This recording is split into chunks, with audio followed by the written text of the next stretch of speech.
Hey,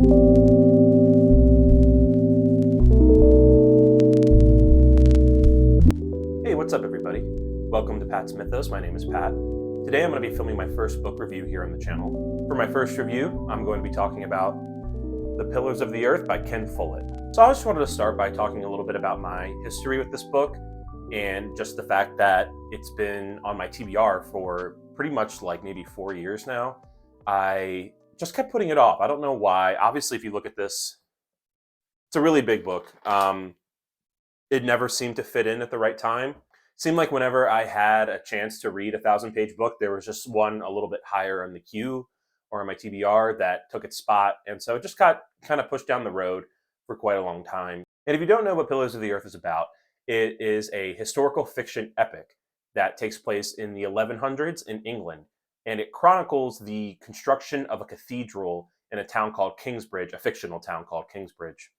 And as you go through many decades of the construction of this cathedral, you follow several characters and generations of characters as they fight the different challenges that come across as they're trying to build this cathedral. You learn a lot about the economy, the culture, the religion, and just a lot about the plight of people during that time. So for the first part of the review, I'll go ahead and talk about the things that I really liked about it.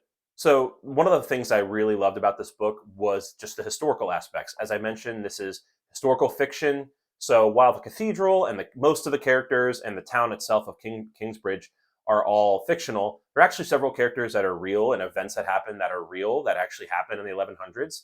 So it was really fascinating to actually get to learn about some of those things and come to find out after reading that, wow, that was all actually true amongst these other fictional events. So I really did like getting some real life history lessons throughout the book and just some of the grander scheme things like learning a lot about the Norman invasion and the history of the Normans in England in the centuries after their invasion, something that I didn't really ever know much about. I'd kind of maybe marginally heard about it, but you get a decent little history lesson on that throughout the book. And yeah, overall, for a historical fiction book, I think that you do learn quite a bit just from reading, which is great. And on top of all this talk about the historical aspects, I did a little research. I was wondering, you know, outside of the events and people that are mentioned that are real, I was just curious, how accurate are the, everyday life type of things that you see in the book and the way people lived back then, the culture, religion, the economy, just basically how people made do back then. And for the most part, the book is considered to be historically accurate, which is awesome. I do think that, of course, you got to take some liberties when you're telling a grand tale like this. I don't know if every single bit is 100% the way it was in the 1100s, but for the most part, it's generally accepted to be a pretty accurate depiction of life back then, which, again, very cool to learn about while reading a good story. And so, as I mentioned, the center of this story is about the construction of a cathedral in the town of Kingsbridge, and they don't gloss over that. You really learn a lot about the Gothic architecture of the time. There's just so much art that goes into it when you're in the reading from the point of view of some of the builder characters that are building the cathedral, and the design and the beautiful aspects. I mean, look, I didn't know what much of it meant at first, but I did have Google Images open. And so when they were talking about the design aspects and the architecture of this cathedral they were building, I was always sure to have Google Images nearby, and I could always find a good representation. There's some good guides on cathedral architecture you can find that kind of help understand what they're talking about, and that made it feel really cool and authentic. You can tell that Ken Follett did his research not only on the history of the time that this was happening, but also on the architecture of the cathedral that is the center of this story. The effort was clearly put in big time by Follett in those areas. And to build on that, while it is about the architecture and the construction of this cathedral, I did like that that's not what the entire 1,000-page book is about. Truly, I would say maybe the architecture is maybe 20% to a third of the actual page count. What really has the weight in this book is the lives of the people in this society in the time where this is being built. You're not just focused on builders, you're focused on traders and the noblemen and the priests and monks, all the different types of people that were around during that day. And you really go in depth with them and get a feel for what life was like back then.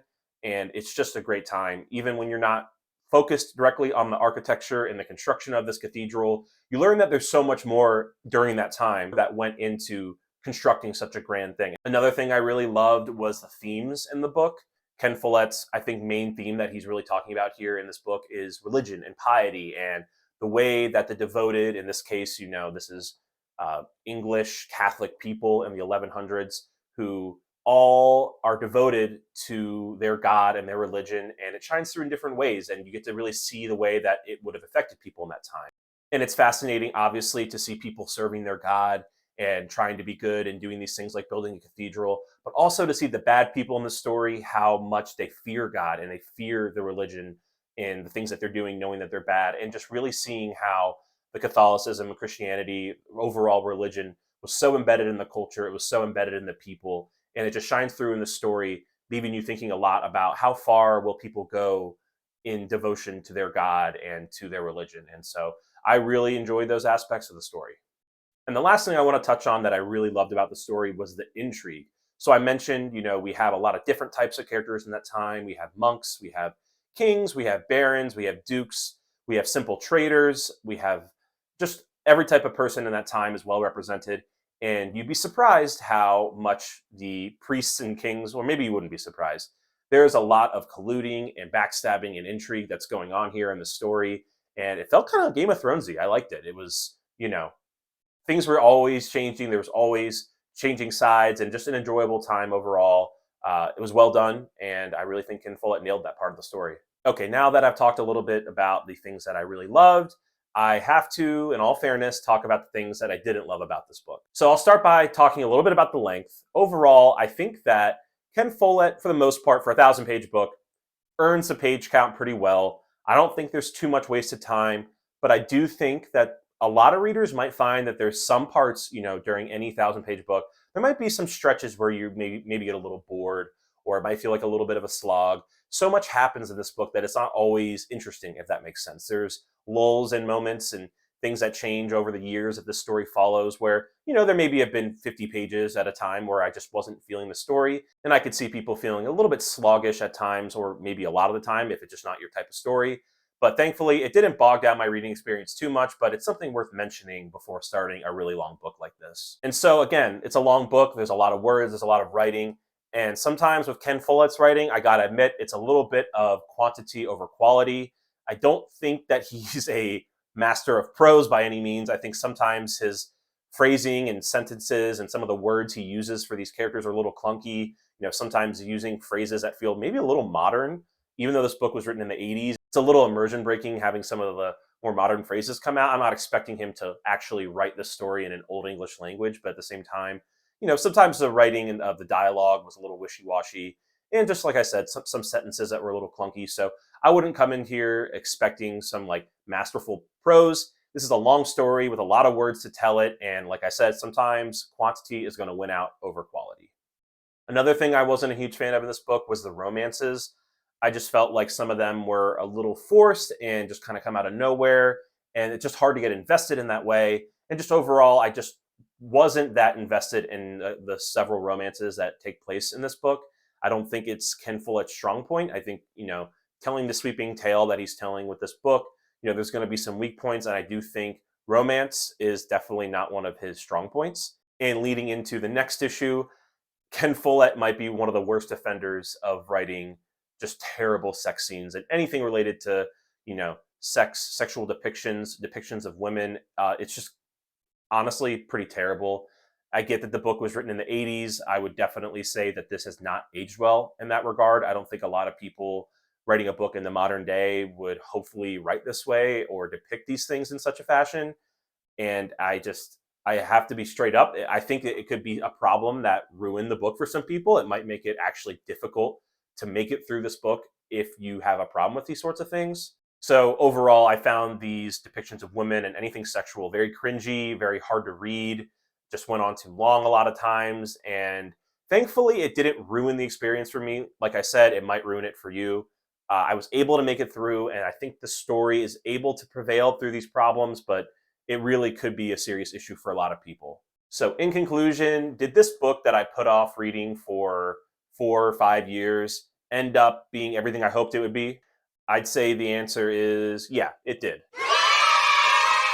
The Pillars of the Earth is very far from perfect. It's a pretty flawed book, but at the end of the day, even with its issues, what Ken Follett was able to pull off with this story is very grand. It's sweeping. It's epic. It's really unlike anything else I've ever read. It's, to me, maybe the best historical fiction book I've ever read.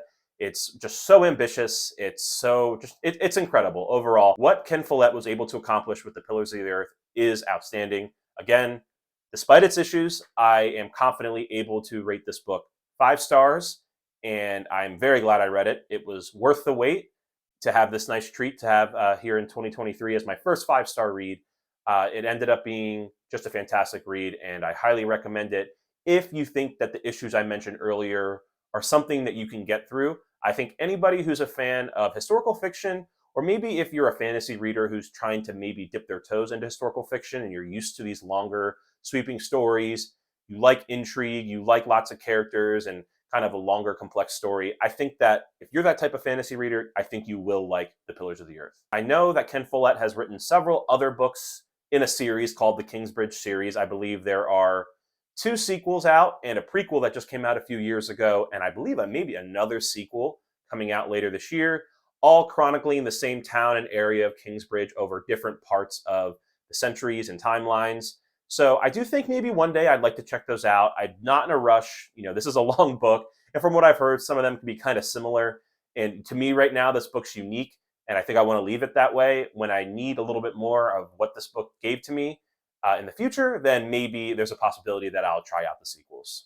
Thank you for staying this long if you have. This is my very first book review here on the channel. Overall, I really did enjoy Pillars of the Earth. I hope that you enjoyed my review. Please feel free to leave me any feedback on how I can improve my reviewing skills or general video skills here in the comments. I'd love to see whatever feedback you have.